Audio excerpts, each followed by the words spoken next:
Hey everyone, welcome back to the Commitment to Growth podcast. This is your host, Mariana, speaking, and thank you so much for coming back to tune in to another episode of the show. How are we doing? Welcome back, everyone, to the show. It is so lovely to be here with you today. Thank you for choosing the Commitment to Growth podcast as your daily source of wisdom, of personal growth and development. It is so beautiful and such a privilege to get to be here with you today for the first solo episode in what feels like a while. It is so nice to be sitting here in front of the mic today, and I have a very special episode planned today because the day that I am recording this, it is actually my 22nd birthday. It is May 29th, 2022, and I celebrated really awesomely, I think that's a word, with a lot of my close friends last night. We had a big party at my house and there was a lot of food and a lot of dancing, and I just could not have asked for a better way to walk into my 22 years and, of course, to make up for the last 2 years that I did not get to celebrate the way that I wanted to. So it was such a privilege. It was such a joy to be with all these people that mean the absolute world to me. And today we are recovering from a late night, and I'm trying to do this thing where on my birthday, I spend just a little bit more time with myself and have little moments where I can reflect on the last couple years and what I learned, what I've done, celebrate achievements, celebrate losses as well. And today I thought, you know what? What a better way to kick off my 22 years than with sitting down to do the thing that I love the most, which is talking to people, opening conversation about personal growth and development, and using it as a way to express myself, to reflect, and to just be here and celebrate myself and you as my listener as well. So, such a joy to be here. Thank you for joining me today on this very special day. And I just want to take a moment to say that over the last few weeks, I have received so much love and appreciation from a lot of you that have been listening to the show, just sending me DMs on Instagram or sending me emails about how much you're enjoying the episodes or what you've learned. And this is so funny. I even had some people tell me that my voice is really soothing apparently, and that I would be really good at ASMR. I've gotten that twice now.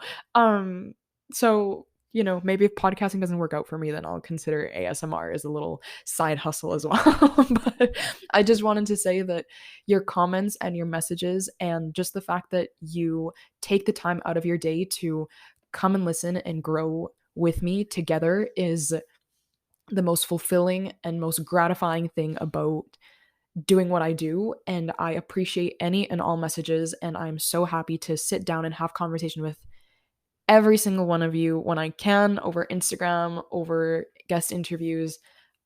It is what brings me the most joy in life, and it is why I am sitting here today, and what I chose this as my pastime for my 22nd birthday, because I would not rather be doing anything else. So that being said, if you weren't in listen to the last episode, if you liked this episode or any previous ones that you've listened to, this new thing that I'm doing is that if you like the episode and you leave a review on iTunes where you tell me what you liked about the episode, something that you learned, and you leave your Instagram handle, I will try to give you a shout out on the following episode. So I'll read out what you learned, and then I'll say, hey, thank you to X person, and you'll get a shout out on the show, which is always awesome because as much as I appreciate you being here and giving your time to this platform, I want to give something back to you for your time and for your grace and for your beautiful listening ears. So if you like this episode or any other ones, comment on Apple Podcasts,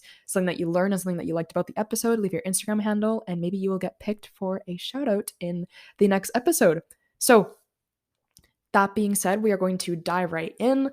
I do want to take a moment to respectfully acknowledge that I am recording this episode today from the land of the WSÁNEĆ peoples. I am back in Victoria after my long holiday in Mexico with my family. It was so beautiful, and as always, I am super duper grateful and honored to be abiding in these ancestral lands, to be acknowledging them in these land acknowledgements, and to be encouraging my listeners to reflect on where they come from and how colonialism has shaped where we live and how we can do better every single day to educate ourselves, to educate others on how colonialism has impacted the peoples that were here before us and how we can support them through their healing and through eliminating colonial normalities that are more harmful than good in capitalist societies. So, that being said, super privileged and grateful uninvited settler and visitor today on these lands, delivering you the Commitment to Growth podcast. Thank you for being here. And without further ado, let's dive right into today's episode. All right, so for today's episode, I took some time today. Right after I woke up, I was like feeling very inspired. I said, you know what, I want to do something to reflect and to just celebrate myself a little bit. So, what I did and decided to turn into a podcast episode for you today is a comprehensive list of 22 lessons that I have learned over the last 22 years in no particular order of importance or of magnitude. These are just 22 lessons that I think life has taught me over the last 22 years that I reflect on consistently. Growth from these lessons that I see in my day to day, in my relationships, and how I show up to every situation in my life. And I wanted to share them with you today, just as a lighthearted episode, just as something feel good, and something that you can reflect on as well, because I firmly believe that we are all living different experiences. And even if we have similar experiences, we've all been through them in a different way. We've all perceived the things that we go through in life in a different manner. And we can all learn from how we each individually felt, experienced, or perceived a situation to be, so that in the future we are better equipped for another obstacle that comes in our way. So, these are 22 lessons from my 22 years. Thank you for being here. Let's get right into this first one. All right. The first one that I've got here for you today is you don't have to feel ready to start going after what you dream of. How many of us have a dream that we can't wait to start, and we wait until we've acquired X amount of skills to start, or until we feel ready, or until we've read a certain amount of books that teach us about the particular subject? How many of us keep prolonging the starting line that we eventually have to cross to start doing the things that fulfill us, start chasing after our dreams? You will never feel ready enough to do the things that most scare you. And as such, we have to just do it scared. You can only submerge yourself in discomfort and be prepared to learn from the discomfort as you go through it. So, lesson one, you don't have to feel ready to start going after what you dream of. Lesson number two is sometimes standing up for yourself and your needs requires you to do the hardest and most uncomfortable things. Oof. This is a big one for me this year. How many of us have walked away from a friendship, a romantic relationship, stood up to a family member or a friend or a partner, stood up to a boss at work or one of your coworkers at work because you needed a raise or because your work situation was not just? How many times have we come to the brute realization that sometimes to get what we need and to communicate our worth to other people requires us to do the things that we sometimes fear the most, but are the most necessary for us to ensure our continuous happiness and fulfillment? And here's the thing about enduring these difficult conversations or these breakups, be it with a friend, a boss, a coworker, a family member, whatever that looks like, is that most often we perceive that once we do the thing, once we say what we need, once we put our foot down and say, no, I am getting a raise, or whatever that looks like, that we're going to feel good after automatically.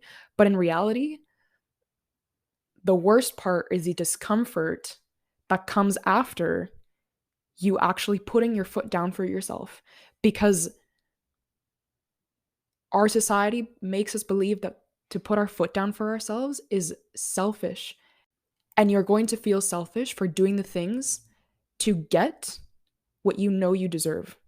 And with that in mind, You're going to question yourself so many times after putting your foot down for yourself and communicating your worth to somebody, but you have to remember how you felt in the moment that you made the decision. You have to remember how you felt and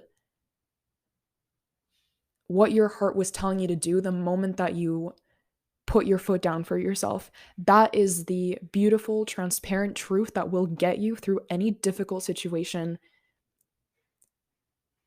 in which you had to stand up for yourself, because you knew that if you kept going the way that you were, no matter how good the situation may have been in other parts, that you were going to be resentful or unhappy later. There's this quote that I come back to all the time, and it's from the book Untamed, which, if you've been here before, you've heard me say on the podcast multiple times. It's the book Untamed by Glennon Doyle. If you haven't read it, please do. It will teach you how to live as your own person. This book just, my gosh, changed me irrevocably in so many ways. But one of the most powerful quotes that I took away from the book recently is, "What is better, uncomfortable truth or comfortable lies? Every truth is a kindness, even if it makes others uncomfortable. Every untruth is an unkindness, even if it makes others comfortable." Sometimes, even if not telling the truth is comfortable in the moment, you know intuitively that you'll be uncomfortable later in life because you are doing yourself a disservice by not living within your truth. So, as much as not telling the truth or telling lies to keep everybody involved happy, again, communicating your worth and your needs is sometimes going to require you to do the most uncomfortable things. But braving that is what will ultimately set you free and achieve you the best circumstances and relationships for your life. So, lesson number 2, sometimes standing up for yourself and your needs requires you to do the hardest and most uncomfortable things. And lesson number 3, and I quote John Green from The Fault in Our Stars with a little twist: "We accept the love we think we deserve based on how we have been taught to receive love throughout our lifetime." There is this other quote that I've heard going around, especially TikTok and a little bit of Instagram, that says, "We teach others how they treat us, and as such, we dictate how we let others treat us." But here's the thing, I think that how can we teach others how to treat us properly if we don't necessarily always pick up the negative habits that lead us to allow people to treat us a certain way sometimes? We can't necessarily know better than the limiting thought patterns and the traumas that we have instilled within us that teach us to receive or accept love in a certain form. So I don't necessarily agree with that quote, because I think that a lot of people are acting from trauma, from autopilot, from a place of hurt, from a place of having lived and seen patterns their whole life that now feel comfortable to them no matter how unhealthy they may intellectually perceive them to be.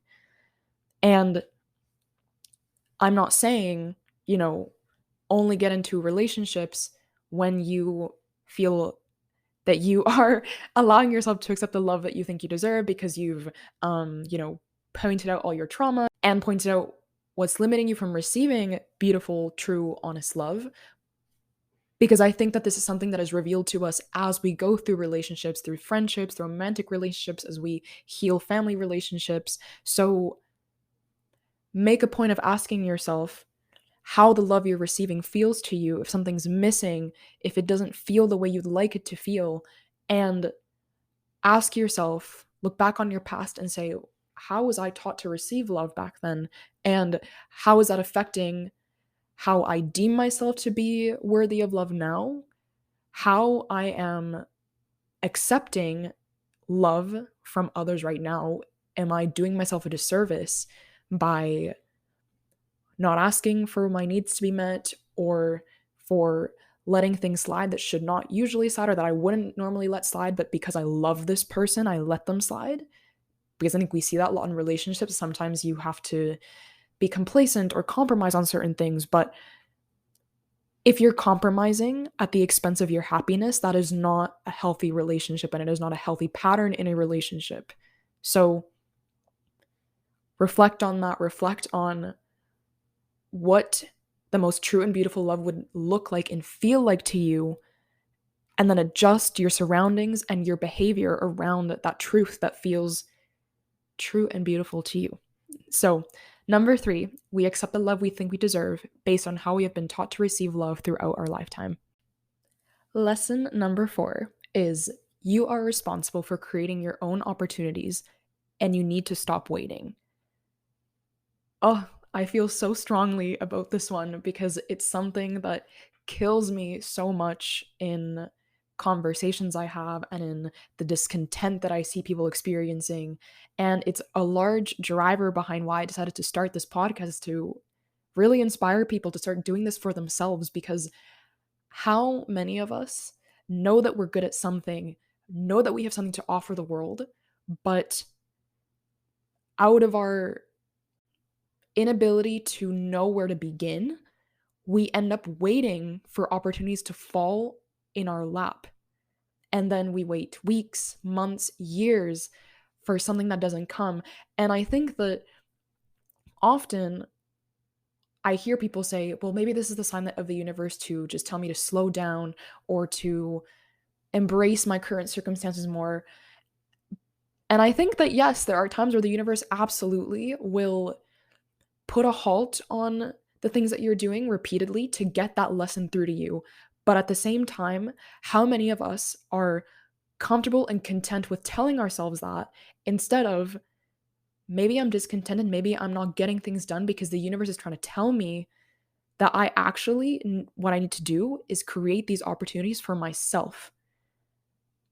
I think that's what we have to discern sometimes for ourselves is, if we know that we're good at something, if we know that we have something to give, go tell the world that you are worthy and able and apt to do that thing. Create those opportunities for yourself to get noticed. If you don't necessarily want to start your own business or start your own podcast, whatever that looks like for you, go get yourself noticed by the people that you want to see you, you want to notice you want to see your potential.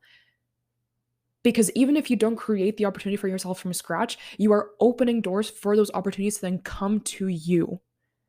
So, this particular lesson doesn't mean that you have to start a particular project or business or podcast or book from scratch. Sometimes it means go get yourself out there to get noticed by the people that will offer you those opportunities.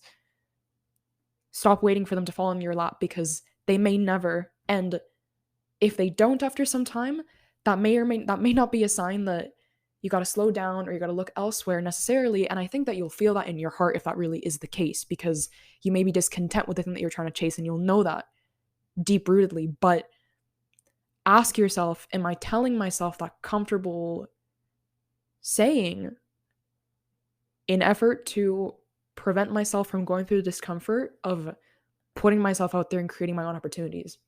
So, lesson number 4, you are responsible for creating your own opportunities and you need to stop waiting.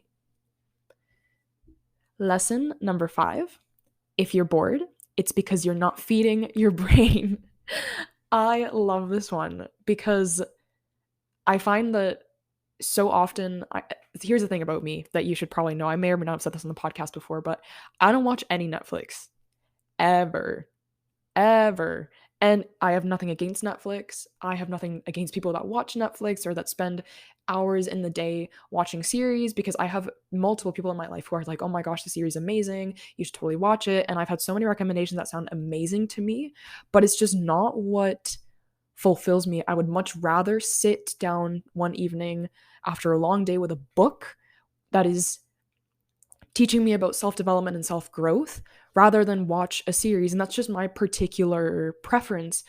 But I've had a lot of friends tell me, I'm so bored of watching Netflix, but it's all I know. Or I'm so bored of, I feel like I don't do enough in my day, or I don't feel like I'm growing. Well, it kind of goes back to the last one. You have to create that for yourself. You have to ask yourself, well, if I'm not feeling fulfilled every single day, what do I need to add to my day? What do I need to subtract from my routine and substitute for something that actually does fill me? And it doesn't have to be reading necessarily. It might just mean you go and do exercise, or you go start learning how to play an instrument, start learning a new language. Like, oftentimes we perceive ourselves to be bored because we are not entertaining our brains with stuff that has substance. It's not that series don't have substance and that we're not taking away from series. I totally think TV is really fun and you can watch documentaries that teach you tons about the world and people and society, but sometimes it will become the same old, and you have to substitute things into your day that fill you and keep your brain a little bit more entertained than those things that you might usually be accustomed to doing. So if you're bored, it's because you're not feeding your brain, and that is lesson number 5. Number 6 is our purpose is reflected in the things that our heart feels called to do in the quiet moments of our everyday. I love this one so much, and it's an idea that I've also been seeing repeatedly. I think it's so funny that life finds a way to present different lessons to you in different ways, especially subtly throughout your day. And whenever I pick up on it, I'm like, I think the universe is trying to tell me something here. So I love this one because I think that so many people feel lost, or so many people think that their purpose absolutely has to be this thing that they're doing as a job in their life or something that they have to turn into a career. And that's not the case. When you feel bored or stagnant, notice and ask yourself what the first thing that comes to mind for you to do is. What is the first thing that you normally feel called to do in those quiet moments where you're not doing anything else, where you're looking for something to do? And what are those things that light your heart up when you think about doing them? Oftentimes, it is within those things that our purpose lies. So I'll tell you a story of mine that kind of revealed to me what I perceive to be my purpose right now. And asterisk on that, I should also add that your purpose can change and modify throughout your lifetime. It does not to be one thing throughout your entire lifetime. But cool story that I experienced in my own life is that before becoming a podcast host, I was actually a photographer. I still have, I guess, my own photography business. I took portraiture for people. I did couples photos, individual headshots. I even did editorial. I even ran a workshop with one of my model friends, and I love it. I still love photography. I am an avid fan of many photographers out there in the field, and I admire their work all the time. But as I started to dive into the process of turning what was a hobby for me, photography, a hobby that I seemed to be really good at, into a business, I realized I started having these moments where I would just be typing away a contract or getting my website set up and trying to think of unique packages that stood out from other photographers and what they were offering in the field. I would have these quiet moments of this kind of like little voice in my head that would ask me, do you really see yourself doing this long term? How do you see photography and this particular career fitting into your long term plans for life, which is to be a doctor? And you know that you want to talk about self development and share self development information with people. And I never found myself finding a way to incorporate photography in a way that served that purpose and made me feel fulfilled. And so, funny enough, I got invited to be a guest onto a photography podcast about this time last year in 2021. And let me tell you, as a first podcast experience, I was super nervous. It was definitely not the way that I would have liked it to go, but I was like, wow, I love this. I love speaking about how to help people. And of course, that episode was about how to be a better photographer, how to run your business, how to be confident in the field and stand out amidst other photographers, yada, yada, yada. But the aspect of getting on and having conversations with other people about how to help other people achieve their goals in life was so fascinating and fulfilling to me. And that was the first time that I was like, wow, I think this is what this little voice has been trying to tell me, is that my purpose is out there, not in continuing to find it through this particular one thing. So I leaned into that, and now I am sitting here running the Commitment to Growth podcast as we speak. And oh my gosh, you know what? Once you live out of alignment with what you truly desire, once you step into it, you never go back. And like I said, I love photography, but it has stayed strictly a hobby for me since that moment, and I would not change it that for the world, as much as time and money did go into that. But sometimes you have to invest time and resources into the things that aren't really cut out for you, to know what is cut out for you in this life. So that's lesson number 6. Our purpose is reflected in the things that your heart feels called to do in the quiet moments of your everyday. Lesson number 7 is you can be in pain and still live from a place of joy. Also, another big one this year for me. And the thing about this one that I like to kind of discern for people is that there's a difference between living from a place of toxic positivity than from a place of joy and hope. Because I think that sometimes when we are going through a difficult time and we say, oh, I'm still grateful despite it, or things could be worse, some people perceive that as toxic positivity and you trying to lessen yourself. And yes, there are instances in where that stands. And what I think we must remember is that we can allow ourselves to feel pain and disappointment and frustration at the things that are going on in our life, while still recognizing that there is hope within those situations. And that is not toxic positivity. That is simply resilience, and that is simply a mechanism to allow you to get through those things and to strive for what's better and what's waiting for you out there. You can be in pain and still pour love from your heart. You can be in disappointment and still give love to the people that disappointed you. You can be extremely sad and you can allow yourself to break down sometimes, while still knowing and recognizing that after you've let yourself fall, that after you've broken down, you will recognize that you are still standing. And you'll recognize that because you are still here and because you are still standing, you are not done. There's still work for you to do. And as overwhelming as that sensation can be sometimes, it's also so beautiful, because it means that there is a greater plan waiting for you out there, even if it doesn't mean that in the moment. So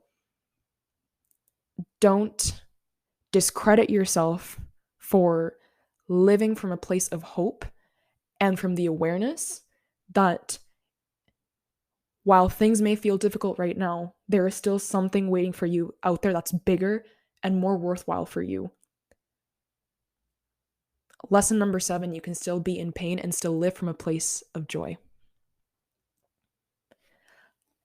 And life lesson number 8 of 22 is show up every day in life, to every situation and every interaction, as a first-time student. I love this one because the more that you approach every single day, every interaction, and every situation, like I said, as a first-time student with that mindset, the more you are setting yourself up to learn and gain from the people and the things involved in those circumstances. You may know a ton, and you may know that you have a lot to give to a person in terms of education or tips or advice or a particular business or a particular business venture, whatever that looks like for you. You may know that you have a lot to offer, and that is totally fine. Ground yourself in that feeling of worth, but there is also something to be taken away from every situation. And the more that you can get curious and have that open mind to say, I know a lot, but I know that I can know more. The more you are setting yourself up to learn from people and from things that you may have once perceived may not have had that much to offer you. So stay curious, ask questions, and show up every day like you know nothing. It's kind of like that saying, the more you know, the less wiser you feel. And this applies because I think that in every situation, there's an opportunity to come to that realization and to keep feeding your hunger to be better every single day. So, lesson number 8, show up every day in life to every situation and every interaction as a first time student. Life lesson number 9 of 22 is one of the hardest pills to swallow is that people seldom change. Yes, that's a hard one to swallow. Also, another big one for me this particular year. Here's the thing. People can be influenced to change their ways of walking through life as we communicate with them what's important to us, what we need, and what we need to feel seen, loved, cared for, as an example. But what is not in our control is whether those people make those changes and whether they perceive those requests as deemable by them or not. The only thing we can do is show up for ourselves and communicating those things to the people in our lives that we need those things from. The rest, it is not our responsibility how people respond to our needs. And oftentimes, when we don't receive the response that we expected or that we would have liked, we're going to feel like we were selfish. But if you know that you acted from a place of self-protection and self-love, that is the biggest, truest truth that you have to remind yourself in those moments where you are questioning what you did to stand up for yourself. And you can't force people to change, and you can't continue having conversations and giving them book recommendations and podcast recommendations that where you are, indirectly pouring some advice to those people. You can only lead by example and communicate what you need for yourself to feel seen, loved, and heard. And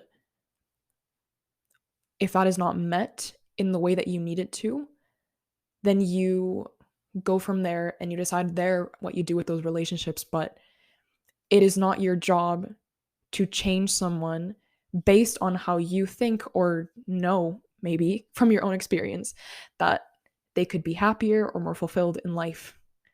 And it's a hard pill to swallow because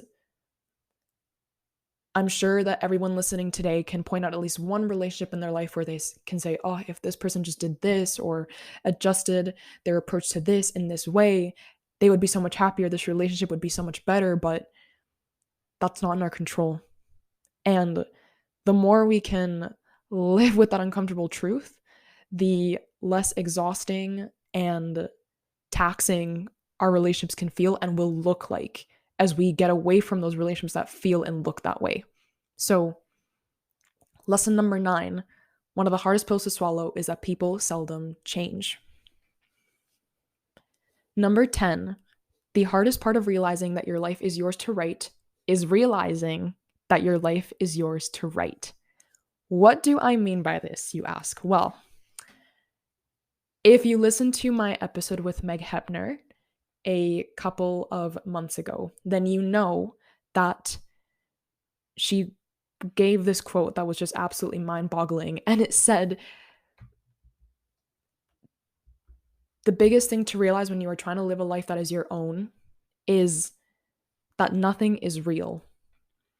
So many of the expectations that we have placed on us as human beings, as members of society, are creations of society, our social norms that have been dictated by people in power, by the patriarchy, whatever that looks like. And how many of us are living with the thought or perception that these norms are the absolute truth of what must be, rather than what can be if we choose to abide by them. When you are trying to live a life that is your own and to write your own narrative for what is true and beautiful to you, you will be tempted to look at the example of others in your life or on social media, in your workplace, whatever that looks like, when you're trying to figure out how you want to live and how you want to write this story for yourself that is abided by your own terms. And it's okay to look at others and get inspiration from them based on how their ways of living have inspired you to show up in your own life and in your relationships, but it's important that you don't copy their exact ways of showing up because it won't be true to you, and therefore you are not living a life that is written by you and by your own terms and your values and beliefs. And I think that's the hardest part of that realization, is that it's going to feel like we're starting from scratch, and realizing that so much of what we're living is just subjective social norm. But that's where the beauty of the challenge is, that we all get to create our own reality based on what we value and dear the most. So do what you will with that statement. The hardest part of realizing that your life is yours to write is realizing that your life is yours to write. That is lesson number 10 of 22. Lesson number 11 is happiness is the most vulnerable emotion that we can allow ourselves to feel. How many of us experience moments in our lives where we feel overwhelmed and overjoyed with happiness and the super strong feeling of love that is expanding from within us and is coming in through us from the people around us in that moment or the circumstances that we are finding ourselves in? And yet we fear diving into that emotion because we're like, oh, this could get worse, or there's strings attached to this happiness. And then we don't allow ourselves to be fully present with it. Happiness feels so conditional because we've been taught to learn or feel that happiness has strings attached to it, or, after every rainbow, there's another thunderstorm or something like that, right? Yes, life gets hard. Yes, life is never going to be happy-go-lucky all the time, but what a disservice we are doing to ourselves and to our memories by not allowing ourselves to feel the full range and depth of that happiness that is available to us at all times in our lives and in our days. So give yourself permission to feel happiness and to express happiness in whatever way, form, shape that looks like for you, because you deserve to be happy. It is your birthright as a human being to experience and feel the full depths of the happiness and the love that is within you and that is radiating at you from the universe and from the people in your life. So allow yourself to feel happy. Lesson number 11, happiness is the most vulnerable emotion that we can allow ourselves to feel. Number 12, sometimes the most courageous thing that we can allow ourselves to do is to act purely from our heart and not our mind. This one kind of ties into number 11 that I just said about happiness, but the thing about this one is that we stigmatize acting from soul because we perceive that to be us acting from emotion, which has been deemed by the patriarchy as this very immature and disrespectable and irresponsible thing, especially towards women. But sometimes what that actually is our intuition and our soul trying to guide us through how to live in a way that is most closely to how we want to be the happiest and to what we deem to be the truest and most beautiful version of our reality.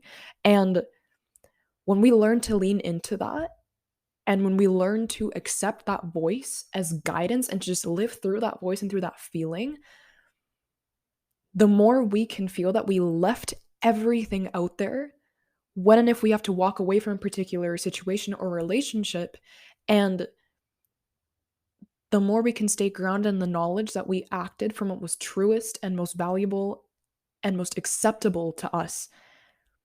Living from soul does not mean living irresponsibly through emotions or from feelings. It is from living your truth. So number 12, sometimes the most courageous thing you can do is allow yourself to act purely from your heart and not your mind. Number 13, and I'm going to phrase this lesson as a quote from Brianna Wiest, who is the author of a book that I just recently read and cannot recommend more to anyone and everyone of all ages. This book was incredible. It changed my life. It was exactly what I needed to hear and what I think everybody needs to hear at some point in their lives, especially if you're going through a difficult transition right now. It is full of knowledge and insight and so much reminders, and it's phrased in such a way that is so easy to digest but so mind-boggling. The book is called When You're Ready, This Is How You Heal by Brianna Wiest. I believe it's Wiest. It's amazing. Everybody should go pick it up. I firmly believe that. An amazing book, an amazing author.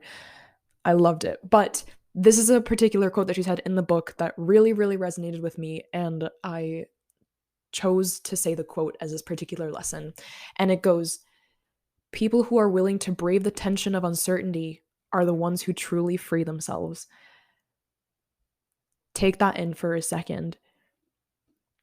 How many of us have stayed in a relationship, be it romantic or platonic, like a friendship, or kept a person around for time because we didn't want to brave loneliness? How many times have we stayed in a job, a volunteer position, in a career at school, even though it wasn't fulfilling us, because we knew that leaving it meant facing ourselves and our fear and not having the certainty of having that thing in our lives to give us what we perceive to be stability. It's a blunt realization, isn't it? That sometimes we choose comfort because it gives us certainty, even if it's a but an injustice to ourselves. Do the thing that scares you the most, even if it means enduring uncertainty for some time, because it is in uncertainty where you will find yourself and what is true and beautiful to you. So, number 13, people who are willing to brave the tension of uncertainty are the ones who truly free themselves, as written by Brianna Wiest. Lesson number 14, understanding why people may have acted a certain way or treated you a certain way based on their past is not justifying their actions, but it certainly helps you forgive them. I get this all the time because I feel like I analyze people a lot. I say, well, they probably acted that way towards me or towards X person because they experienced this during childhood, or they went through this trauma, or they have this insecurity. And then people tell me, yeah, well, that doesn't justify their actions. No, it doesn't. But A, it helps you way better understand where they may have been acting from when they made those decisions that impacted you or another person. And B, it helps you understand how you can better communicate to that person and how you can get your needs across to them in a way that allows you to feel seen and heard. And C, you can forgive that person much easier and better once you knew the root of their actions. And that is not letting them off the hook. It is freeing yourself from the exhaustion that it is to live from negativity and from hate and resentment towards a person. You are freeing yourself by trying to have that level of empathy with the truth that sometimes hurt people. And as I mentioned earlier in this episode, we act from what's familiar to us, even if intellectually it's not just to us or to other people, because we can't always deem what's better, because we haven't experienced it. We learn by observation through experience. So, lesson number 14, understanding why people may have acted a certain way or treated you a certain way based on their past is not justifying their actions, but it certainly helps you forgive them, and it allows you to free yourself. Number 15, every difficult thing you do in life will require you to face it alone, but that does not mean that you must go through it alone. Let me explain this one. So, I get friends come to me all the time with seeking advice or just needing a shoulder to lean on, and immediately after they tell me, or immediately after they come to me, they say, "I'm so sorry, I don't want to be a burden to you." And I'm definitely guilty for doing this as well, trying to get better at it. But of course, I tell them, "No, you're not being a burden. I actually really appreciate that you've come to me." And what I've started telling people and what I've started to tell myself to give myself a sense of comfort is that there's a difference between going to people because you're depending on them to solve a problem for you or to give you the solution to what you're facing, and going to people because you need a shoulder to lean on, because you have ideas to bounce off with them, because you have questions based on experiences that they may have lived through that you haven't yet, or because you're just seeking some words of advice and comfort from them. At the end of the day, you going to other people for their words of advice and their consolation towards you is you building your toolbox for how you are going to continue facing the thing that you are facing in that moment, the difficult circumstance. At the end of the day, what you choose to do with that circumstance, how you choose to heal from it, go through it, solve it, whatever that looks like for you, will be up to you. Nobody else can dictate that for you unless you allow them to. But that being said, that does not mean that you have to endure the darkness by yourself. You can lean on people. You can ask for help. You can ask for familial support, friend support, support from your partner, from a therapist. You don't have to build your toolbox alone. And that's the difference between facing something alone and actually going through the difficulty of it alone and discomfort of it alone. So, number 15, every difficult thing you do in life will require you to face it alone, but that does not mean that you must go through it alone. Lesson 16, the hardest thing you may ever do is have the courage to be unconditionally, unapologetically your authentic self, but this will create the reality that you desire. I love this one because I feel that this is only something that I began to embody in the last year and a half of my life, I think. And it takes a while, of course, because you're going through your early years. I mean, I'm only 22 here, but you go through your early years, your teenage years, and you have all these experiences that teach you, again, what's true and beautiful to you, and what you value, and what you believe in, and what makes you happy, and what fulfills you. And it's from those experiences that then you then dictate how you build your reality to align with those feelings of fulfillment and happiness in your life. That being said, sometimes that reality may look like doing courageous things that other people aren't doing. Maybe you are into content creation. That's something that I've really taken up recently, something that has taken me a lot of confidence to start getting into and to just start posting stuff because, like we're so afraid of what people are going to say, especially people that know us. And a side note, I kept my current, now public Instagram hidden from the people in my life for a very long time. I didn't tell them about it because I was making content. I was taking videos of myself and I was posting kind of like informational posts. And I was like, I don't want people to judge me. I don't want people in my life to say, what right does she have to be talking about these things? And I kept it from the people in my life for a very long time.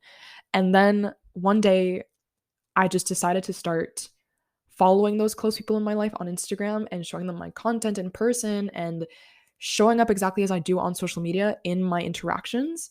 And when I tell you that my life revolutionized since I made that decision, I cannot really explain it as anything other than it has been nothing but like a 180 revolution in the sense that when you let people see you for who you are, the right people that mirror that and accept that and embrace that and support that will come into your life, as well as the opportunities that build space for you to express that authenticity. And that is why you must live your truth in everything that you do, no matter how hard it may feel sometimes, because you don't want people to judge you or because you feel like a beginner, whatever that is. But when you live from that authenticity, you are creating doors that will open to opportunities and people that are meant to come into your life to further build you up as a person, as a human being, as a spiritual being that we all are. So, as courageous as it can feel sometimes, it is the biggest act of love that you can do for yourself. So, number 16, the hardest thing that you may ever do is have the courage to be unconditionally, unapologetically your authentic self, but this will create the reality that you desire. Number 17, there is a difference between making friends to not feel lonely and making friends to create connection.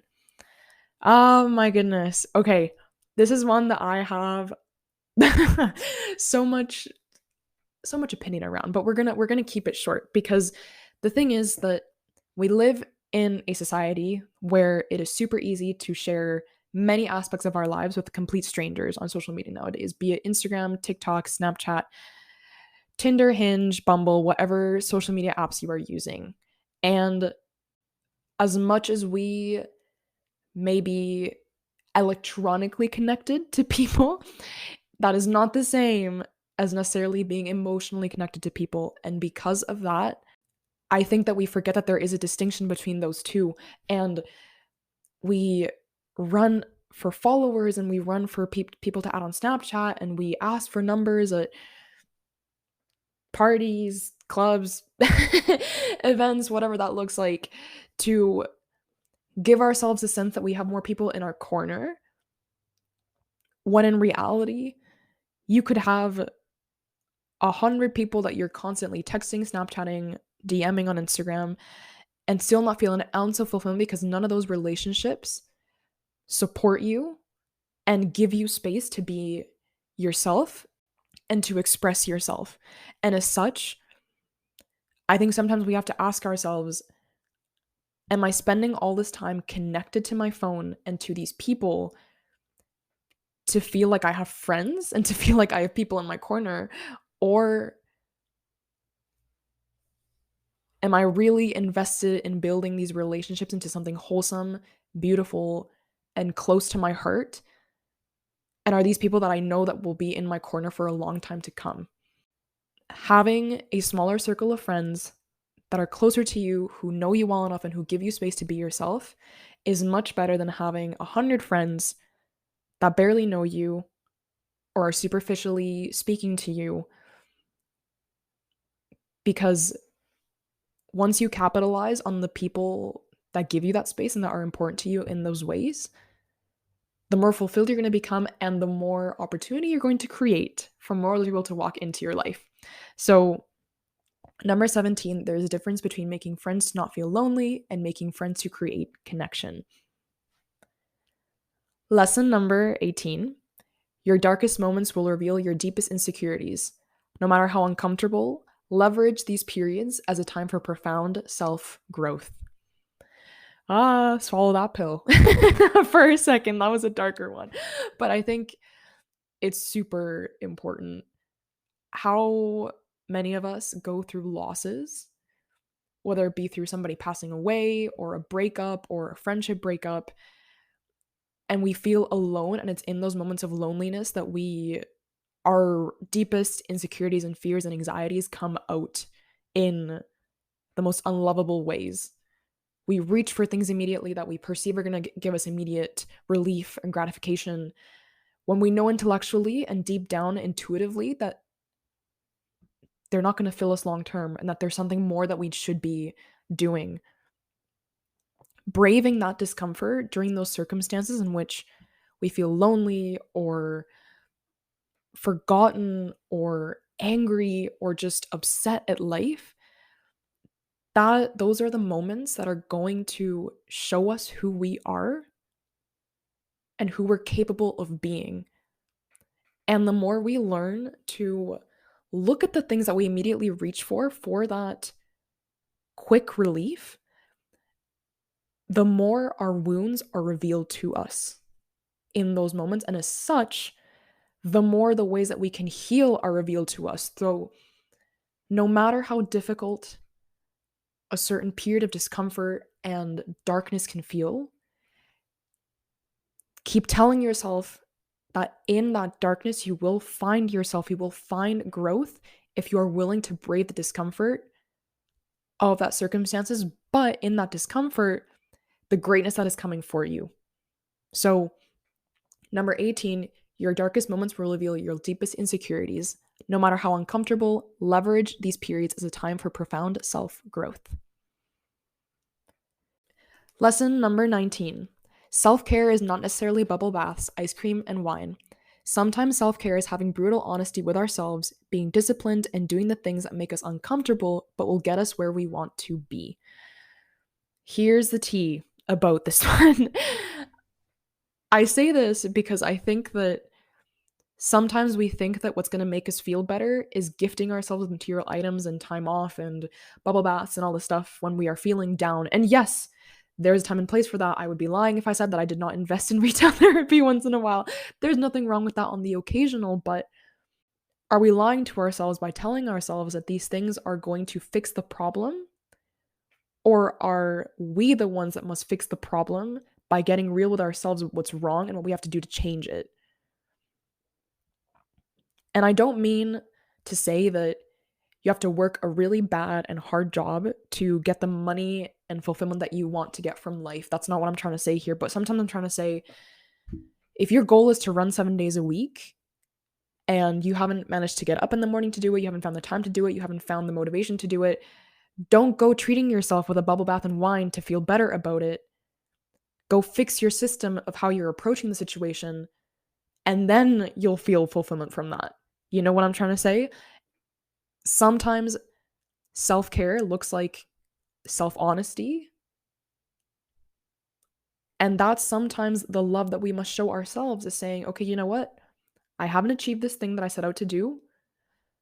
That doesn't mean I reward myself more with material items. It means that now I love myself more by forgiving myself and getting down to it.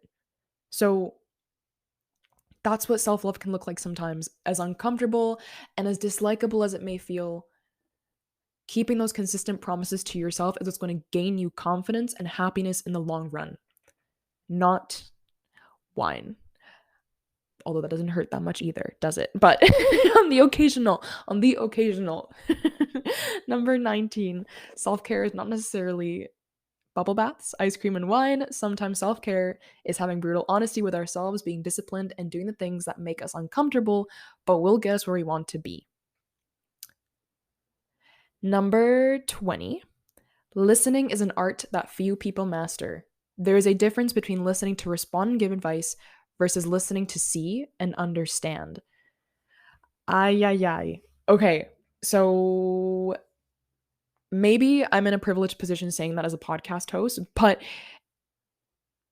because I recognize that this is a job and a position that requires you to learn how to listen, to ask questions, and to have adequate responses to give to guests that come on here, or whether you're a guest on somebody else's podcast. But even in this instance, and even in relationships, how many of us have felt unheard by the people that we go to for advice or for consolation sometimes, because we can feel and tell that they are listening simply to respond to us and to craft a response that they deem the best for us. When in reality, and we may consciously or unconsciously perceive this sometimes, we just want to feel heard and feel like someone sees us. And that's the critical difference. We are so quick to try to get all the variables from what somebody is telling us to create a response that we deem best for them, that we forget the importance of listening to see that person and understand where they're coming from, understand their emotions, to then know how to show up for them. And showing up may not necessarily mean giving them advice, even if that's what they asked you for in the first place. It may just be that they needed you to listen, that they needed to feel seen, and that they just needed to feel that closeness to somebody by just having someone to hear them without judgment and without rushing to create a response. It's so important that we see this in our relationships, and I think that we check in with the people in our lives to say, hey, do you feel heard in our relationship? Do you feel seen in this relationship? Again, familial, friendship relationships, or romantic relationships, whatever that looks like, or even work relationships. Because I think that when we act from this place of listening to understand and to see the people in our lives, the richer, more wholesome the relationships become, and the closer you get to those people. So, number 20, listening is an art that few people master. There is a difference between listening to respond and give advice versus listening to see and understand. Second to last one, number 21, the things and the people that you reach for during your lowest moments are the things in your life that you must capitalize on.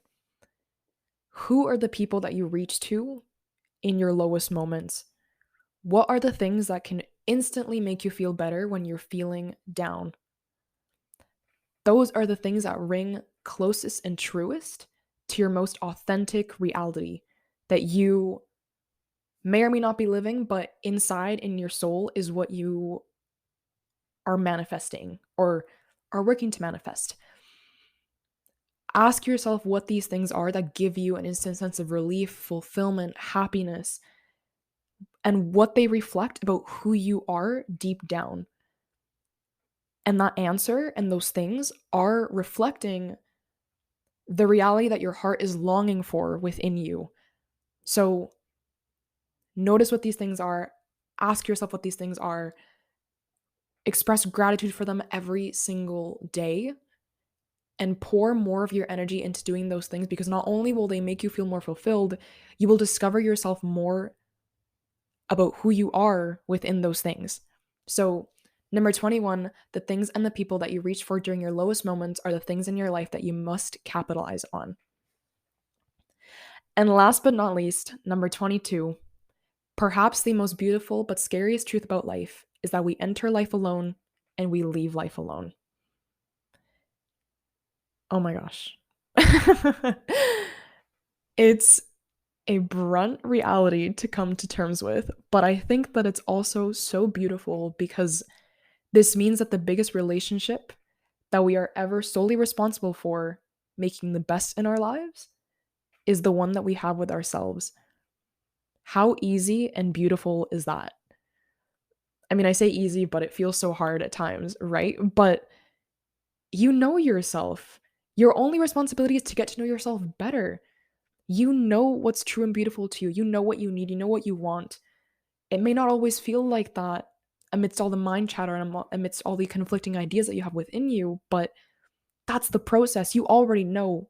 Your life work is to discern those answers through continuous self-discovery. How easy and beautiful is that?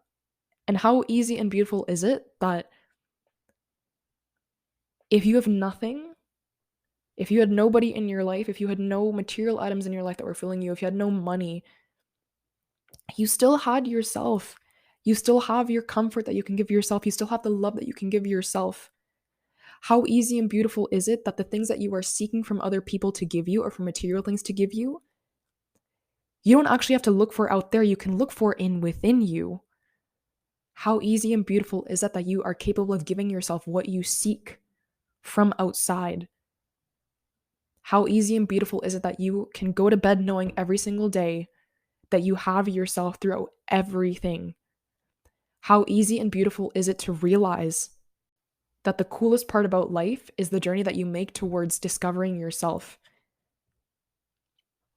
And how easy and beautiful is it that your existence is yours to create, yours to dictate, and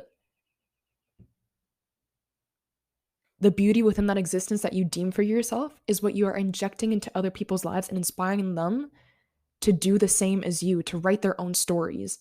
How easy and beautiful is that, my friends?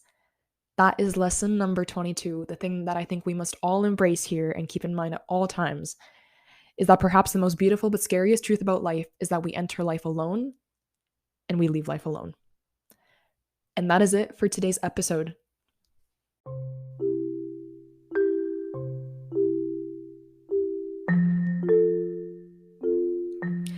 Thank you so much for joining me on today's episode, everyone. Thank you for joining me on my 22nd birthday. I hope you took a thing or two away from those 22 lessons that I have taken away from my life in the last 22 years, and I cannot wait for the other life lessons that the universe has in store for me in the next 22 and in the many, many more to come, fingers crossed. So That was such a joy. Thank you for letting me be here with you on this very special day. Thank you for joining me on this special day and for taking time out of your day to be here. Your presence is so appreciated and acknowledged here, and I'm just so excited to keep growing and learning with you all and with the guests that are going to come on. I'm so excited. There are so many exciting interviews coming up that I just cannot wait to share with you. So stay around because you don't want to miss them. I promise to deliver in that aspect.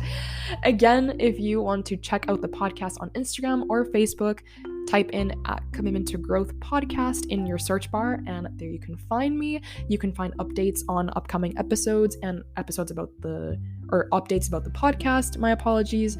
You can also find me on TikTok. It's at Mariana Jimenez. If you want to be a guest on the podcast, if you had some show reviews to send me, a cute note to send me that you want to pop into my inbox, it's commitmenttogrowthpod@gmail.com. And reminder to leave a review on Apple Podcasts telling me what you enjoyed and what you learned from one of the episodes, and leave your Instagram handle, and maybe you will be chosen for a shout out on the podcast next time. So another reason for you to stay tuned in case you get chosen and are the lucky one. So thank you so much again for being here. Thank you for celebrating this very special day with me. I love you all. I am so excited for what's in store for us in the next coming episodes, in the next coming weeks, years.